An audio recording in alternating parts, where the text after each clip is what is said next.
15 лет назад в республике был создан фонд поддержки социальных и культурных программ Чувашии. За это время были воплощены в жизнь десятки самых разных проектов. Инициативы по борьбе с гепатитом и табачной зависимостью, поддержка одаренных и активных детей и педагогов.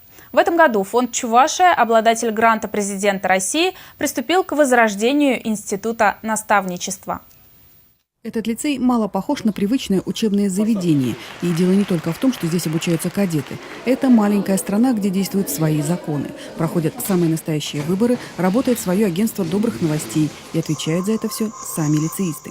Изначально вообще у нас была такая система, как старший кадет и младший кадет. Когда старший кадет курировали младших, но вот, как мы знаем, 18-й год – это год волонтерства, и мы больше применяем теперь образ наставника. То есть старший кадет – это еще и наставник, который также курирует младших кадетов и в учебе, и в поведении. В лицее даже упразднена должность заместителя директора по воспитательной работе. Как утверждает директор, в ней нет необходимости. Кадеты сами следят за дисциплиной в лицее и неплохо с этим справляются. Одна из главных задач, которую успешно решает коллектив – дать не только знания, но и возможность найти себя.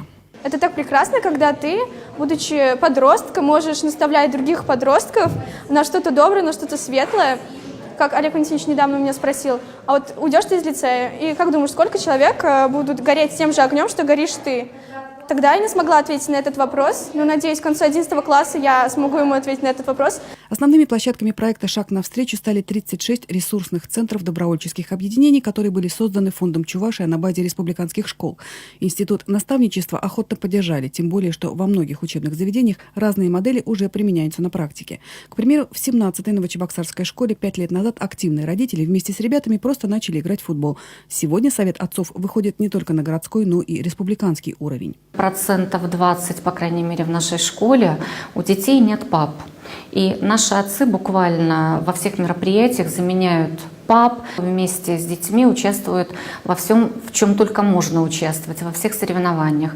Поэтому им это нравится, они тянутся к нашим папам. Все участники проекта отмечают, что наставничество – это дорога с двусторонним движением. Не только мы отвлекаем детей, но и они нас воспитывают, они нам показывают, как это нужно, как нужно общаться с ними. В проекте задействовано более 7 тысяч человек. Новое направление в воспитательной работе призвано помочь в том числе и в ранней профилактике правонарушений. Мы хотим прежде всего обобщить крупицы опыта, которые сохранились в наших школах.